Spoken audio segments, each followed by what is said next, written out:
I don't know exactly when things started to shift between Marlene and me. Maybe it was slow, creeping in like a fog I didn't notice until I couldn't see in front of me anymore. Or maybe it happened all at once, the moment she looked at me with something that wasn't love, or even anger, but boredom. I remember that night in perfect detail. I had just gotten home from work, exhausted but looking forward to a quiet evening. The house smelled like her perfume, something floral and sharp, but there was something else too, something off.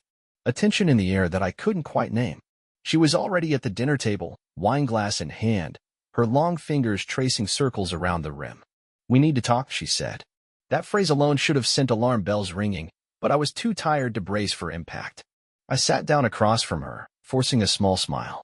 "All right. What's on your mind?" She studied me for a long moment, as if debating whether or not to say what she was about to say. And then she did. "I don't think you're a real man." I laughed. Not because it was funny, but because I couldn't believe she had actually said it. "What's that supposed to mean?" I asked, trying to keep my voice steady. Marlene leaned back in her chair, swirling the wine in her glass before taking a slow sip. "You're predictable. Safe. I don't feel anything exciting anymore." I felt my stomach twist, the words settling in like stones at the bottom of a lake. "I work hard. I take care of you. I do everything I can." She held up a hand, stopping me mid-sentence. "See? That's exactly what I mean. You think being responsible makes you a man, but it doesn't. You don't take risks. You don't take charge." I blinked at her, feeling like I was in some kind of alternate reality. The woman I had loved, the one I had built a life with, was sitting across from me telling me I wasn't enough. "So, what are you saying?" I asked, my voice quieter now. She set the glass down, resting her chin on her hand. "I don't know, Gerald. I just think I need more." More. It was such a simple word, but it held the weight of something enormous. Something dangerous. I looked at her, really looked at her. The way she was too calm, the way her eyes weren't full of the usual warmth, the way she wasn't pleading with me to understand. No, this wasn't an argument. This was a declaration. And that's when I realized something. She wanted me to feel small. She wanted me to feel like I wasn't enough so she wouldn't have to be the villain. So that whatever came next, she could convince herself she wasn't doing anything wrong. I swallowed hard, my throat dry. "Have you already found someone else?" She didn't even flinch. She just tilted her head slightly, a smirk tugging at the corner of her lips. She didn't answer. And that silence was all I needed. Something inside me cracked, not with rage, not with sadness, but with clarity. I had spent years trying to be the perfect husband, thinking that love was about consistency, effort, stability. But to Marlene, love was something else entirely. She wanted chaos. She wanted drama. And in that moment, I made a decision. If she thought I wasn't a real man, then maybe it was time to stop trying to be the man she wanted. Maybe it was time to be something else entirely. So I stood up. "All right, Marlene," I said, my voice steady. "If that's how you feel, I won't argue with you." She blinked, clearly surprised. She had expected a fight. She had expected me to beg. But I just grabbed my jacket, picked up my keys, and walked toward the door. "Where are you going?" she called after me. I didn't even turn around. "To figure out what comes next," I said. And I left. This was just the beginning. I drove for hours. I didn't have a destination in mind, only the need to be anywhere but home. The road stretched ahead of me, dark and empty, the headlights cutting through the night like a blade. My mind was racing, but at the same time, it was blank, like my body was on autopilot while my thoughts tried to catch up to what had just happened. Marlene's words echoed in my head. "You're not a real man." I gripped the steering wheel tighter, my knuckles white. What did that even mean? I had done everything right. I had built a life with her. I had given her stability, love, commitment. Wasn't that enough? But no. She needed more. More excitement. More danger. More of something I apparently wasn't giving her. And yet, she hadn't denied it when I asked if she had someone else. That smirk, that silence, it told me everything. She wanted me to suspect. She wanted me to feel small. And I had almost let her. But not anymore. I pulled into a gas station, the fluorescent lights humming above me as I parked. I needed a minute to breathe, to stop my hands from shaking. I stepped out, the cool night air hitting my face, and walked inside. The place was mostly empty, except for the cashier, a guy in his 50s with a thick mustache and tired eyes. I grabbed a bottle of water, paid, and was about to head back to my car when something stopped me. A man was leaning against the counter, laughing into his phone. He had that look, expensive watch, tailored clothes, the easy confidence of someone who knew they were wanted. Yeah, man, she was all over me. Said her husband was boring as hell, he chuckled. Can you believe that? Some poor guy out there thinks he's got it all figured out. Meanwhile, his wife is sneaking around with. I froze. Every nerve in my body went on high alert. It couldn't be. The guy hadn't said a name. He hadn't given any details. But the way he talked, the arrogance in his voice, it made my skin crawl. I didn't even think. Before I knew it, I was walking straight up to him. Who's the woman? I asked, my voice calm too calm. The guy turned to me, raising an eyebrow. Excuse me. The woman you're talking about, I repeated, locking eyes with him. What's her name? For a second, he just stared at me. Then, a slow smirk spread across his face. What? You think it's your wife or something? He said, amused. Buddy, if you have to ask, you already know the answer. Something inside me shifted. I had spent years being the quiet, reliable husband. The man who avoided conflict. The man who put his wife's happiness above everything else. And what had it gotten me? Nothing. I took a step closer, and for the first time in a long time, I didn't feel small. I felt awake. The guy's smirk faltered just a little. He wasn't expecting me to stand my ground. He was expecting the usual, an embarrassed husband, a man who would back down, who would look away. Not tonight. Enjoy it while it lasts, I said, my voice steady. Because trust me, it won't. I turned and walked out without another word. I didn't need to know for sure if it was Marlene. I already knew the kind of man she wanted. And if it wasn't this guy, it was someone like him. But she was about to learn something too. She had spent years molding me into the perfect, safe husband. That version of me was gone. I got into my car, started the engine, and smiled for the first time that night. This wasn't the end. It was just the beginning. I didn't go home that night. I couldn't. Instead, I drove aimlessly, letting the empty roads stretch ahead like an open book, waiting to be filled with something new. The weight in my chest had lifted, but in its place was something else. A clarity I hadn't felt in years. I pulled over at a 24-hour diner on the outskirts of town. The kind of place where the coffee was burnt, the floors were always slightly sticky, and the waitresses had seen too much of life to care about anything but getting through their shift. I slid into a booth, rubbing a hand down my face. I felt exhausted, but my mind was still running at full speed. I thought about Marlene, about her smug little smirk, about the way she had just decided I wasn't a man in her eyes anymore, like it was a fact written in stone. Had she ever respected me? Had I just been some reliable placeholder while she looked for someone better? The thought made my stomach twist. What can I get you, hon? I looked up. The waitress, a woman in her late 40s with kind eyes and a faded name tag that read Gloria, was staring at me, pen poised above her notepad. Just coffee, I said. She nodded and shuffled off. I leaned back against the booth, staring out the window. The neon sign outside flickered, half the letters dead, leaving behind something unreadable. It felt fitting. Like everything I thought I knew had been scrambled overnight, and now I was left to pick up the pieces. When Gloria returned, she set the coffee down with a knowing look. Long night? She asked. I let out a short, humorless laugh. Something like that. She didn't push for details. Just refilled a sugar dispenser at the counter, humming an old tune under her breath. And that's when it hit me. For the first time in a long time, I was alone. Not just physically, but emotionally. No expectations. No pressure. No one waiting for me at home with a sigh and a disappointed glance. And instead of feeling lost, I felt something else entirely. Relief. I had spent so long trying to hold on to Marlene, bending over backward to be the man she wanted. But what if? I didn't have to be? What if I could just exist on my own terms? What if, instead of mourning what I'd lost, I started building something better? I took a sip of the bitter coffee and made a decision. I wasn't going back tonight. Maybe not ever. I reached for my phone and scrolled through my contacts. There was only one person I wanted to talk to. Someone I hadn't reached out to in years. I hesitated for a moment, then hit call. The phone rang twice before a familiar voice picked up. Gerald? Damn, man. I thought you were dead. I chuckled, shaking my head. Not dead.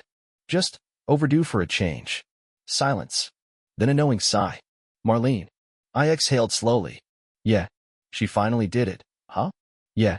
About time you woke up. I frowned. What's that supposed to mean? It means, my old friend said, I've been waiting for years for you to realize she never deserved you. I stared at the chipped edge of my coffee cup, his words settling deep. Maybe, just maybe, he was right. and maybe it was time to start proving it.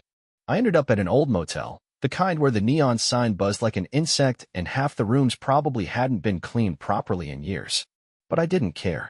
I needed a place to think. The mattress was lumpy, the walls were thin, and the air smelled faintly of stale cigarettes. But it was the first time in a long time that I could breathe. Really breathe. I sat on the edge of the bed, staring at my phone. My conversation with Gerald still echoed in my head. I've been waiting for years for you to realize she never deserved you. Had I really been that blind? I thought about the early days, when Marlene and I first got together. Back then, everything felt easy. She made me feel like I was the luckiest guy in the world. But now, looking back, I could see the signs I had ignored. She had always needed more. More attention. More excitement. More of something I couldn't quite put my finger on. And any time life settled into something comfortable, she grew restless, like a caged animal looking for an escape. The problem wasn't me. The problem was that I had built a life around a woman who never really wanted to be settled in the first place. I leaned back against the headboard, my eyes tracing the cracks in the ceiling. What now? I had never been the type to act impulsively. I had always been the steady one, the predictable one. But maybe that was exactly the problem. I pulled out my phone again and stared at the home screen. A photo of me and Marlene, taken last summer on a weekend trip. She was smiling, leaning against me, but now that I looked at it again, I could see it. The distance in her eyes. I should have known back then. I should have seen it. Without thinking, I opened my contacts and hovered over her name. For years, I had been the one to reach out, to fix things, to smooth over arguments before they turned into something bigger. But tonight, I didn't want to fix anything. I wanted to let it break. I exhaled slowly, then did something I never thought I'd do. I deleted her number. The moment I did, a strange sense of peace settled over me. Marlene had made her choice. Now it was time for me to make mine. For the first time in years, I had no idea what tomorrow would look like. And for the first time in years, I was excited to find out. I woke up to the sound of tires screeching in the parking lot. For a second, I didn't remember where I was. My eyes darted to the unfamiliar ceiling, then the stiff motel sheets, and finally, to my phone on the nightstand. And then it hit me. I wasn't home. I wasn't in my house. And for the first time in a decade, I wasn't waking up next to Marlene. There was no distant hum of her blow dryer, no scent of her overpriced perfume lingering in the air. No cold, passive-aggressive silence as she scrolled through her phone, pretending I didn't exist. I had always imagined that if I ever left, I'd feel crushed, that I'd be drowning in regret, wondering if I had made the right decision. But all I felt was relief. The kind that settles deep in your bones, the kind that tells you this was supposed to happen. I ran a hand down my face and sat up. The room was dimly lit by the early morning sun, streaks of gold cutting through the dusty blinds. I checked my phone out of habit. 12 missed calls. All from Marlene. I stared at the screen for a long moment. Not a single text message. No, I'm sorry. No, let's talk. Just calls. As if she wasn't reaching out because she wanted to fix anything, she was reaching out because she had lost control. And that's when I knew. She had never expected me to leave. She had expected me to fight for her, to beg, to prove to her that I could be more. She had expected me to chase after her, to remind her why she chose me in the first place. But she had miscalculated. Because I wasn't going to do any of that. I wasn't going to play into whatever twisted game she had been setting up. I wasn't going to fight for someone who had already decided I wasn't worth fighting for. I tossed the phone onto the bed and stood up, stretching out the stiffness in my limbs. Today was going to be different. I didn't know what the hell I was going to do next, but I knew one thing for sure. I wasn't going back. I threw on my jacket, grabbed my keys, and walked out of the motel room. The cold morning air hit my face like a wake-up call, but instead of making me shiver, it woke me up. And for the first time in years, I felt alive. I didn't have a plan. That was the strangest part of all of this. My entire life had been built around structure, around doing the right thing, making responsible choices, building something stable. And yet, here I was, driving down a highway with no real destination in mind, with nothing but a duffel bag of clothes and a half-empty coffee cup in my cup holder. And for the first time in years, I didn't feel trapped. The radio crackled softly in the background, playing some classic rock song that I barely recognized. The road stretched endlessly ahead of me, and for once, I wasn't looking over my shoulder, waiting for Marlene's next complaint. She had always been good at making me feel small, and the worst part? I had let her. I let her criticisms seep into my skin. I let her dictate how I walked, how I talked, how I existed in my own damn home. Every decision I made had been filtered through the question, will this make Marlene happy? But now, that question didn't matter anymore. My phone buzzed against the passenger seat. For a second, I debated ignoring it. But curiosity got the best of me, and I glanced down. A text from Gerald. Gerald, did you go back? I smirked. Not a chance. I typed back a quick response. Me. I think I just quit my life. A few moments passed before the dots appeared. Then, Gerald, good. It wasn't yours to begin with. I let out a breath I didn't realize I'd been holding. He was right. My life with Marlene hadn't been mine. It had been hers. I had been a supporting character in her story, a placeholder until she decided she wanted something else. And now, for the first time, I had a blank page in front of me. The thought was terrifying and exhilarating. I pulled off at a small roadside diner, the kind with flickering neon signs and a parking lot full of semi-trucks. A place where nobody knew my name. I needed to sit, to think, to process what was happening. Inside, the scent of fresh coffee and sizzling bacon filled the air. A waitress, mid-50s, tired eyes but a warm smile, greeted me as I slid into a booth. Morning, hon, what can I get ya? Just coffee, I said. Then, after a second, and maybe some pancakes. I think I need to remind myself what food tastes like when I'm not eating in a silent house. She chuckled, scribbling on her notepad. Rough night. I hesitated, then nodded. Rough decade. She gave me a knowing look before walking off. I leaned back in my seat, exhaling slowly. This was the first meal I had ordered just for me in a long time. Not to please Marlene. Not to keep up some image of the perfect husband. Just because I wanted pancakes. And somehow, that felt like the first real decision I had made in years. The pancakes arrived steaming hot, drowning in syrup, with a side of crispy bacon that smelled like something close to heaven. I hadn't realized how hungry I was until that moment. I picked up my fork and took a bite, expecting just an average breakfast. But something about it hit differently. Maybe it was the fact that for the first time in years, I wasn't sitting across from Marlene, watching her pick at a salad, while making some passive-aggressive comment about my food choices. You're really eating that? She'd say, her lips curling in amusement. Or worse, she'd give me that long, pitying look. The one that made me feel like a child instead of a grown man. I swallowed, forcing those memories away. This was different. This was mine. The waitress, whose name tag read Linda, returned with a fresh pot of coffee. She refilled my cup, glancing at me like she was debating whether to say something. Finally, she asked, you passing through or running from something? I let out a small chuckle, stirring my coffee. Maybe a little of both. She nodded knowingly. That's how most people end up here. I took another sip, feeling the warmth spread through me. And what about you?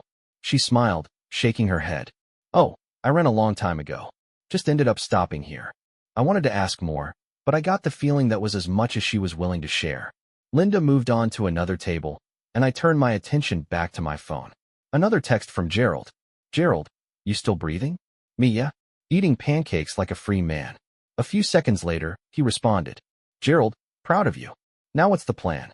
The question made me pause. The plan? For so long, the plan had always been Marlene. Keeping her happy, keeping things stable, making sure our life followed the script we had written together. But that script had been shredded. I glanced around the diner. The truckers, the travelers, the people with their own stories, their own pasts and futures. I had spent my entire life trying to be someone something.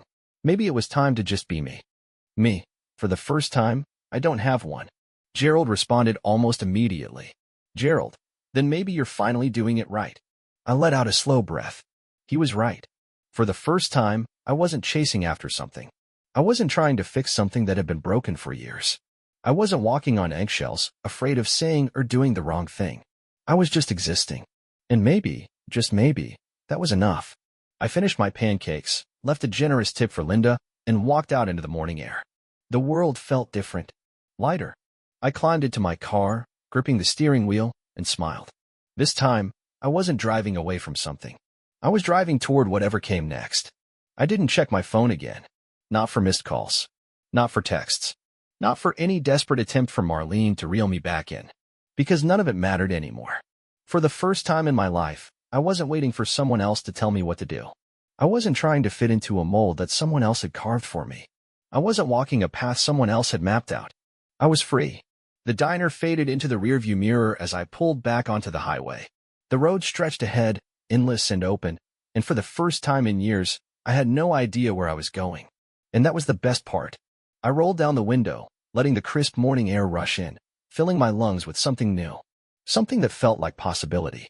Marlene had once told me I wasn't a real man, that I wasn't enough, that I was predictable, safe, boring. But she had never understood what real strength was. It wasn't about arrogance. It wasn't about proving something to her or anyone else. It was about knowing when to walk away. It was about realizing my worth didn't come from her approval. It was about finally choosing me. And as I drove toward whatever was waiting for me next, I realized something. For the first time in a long, long time, I was happy.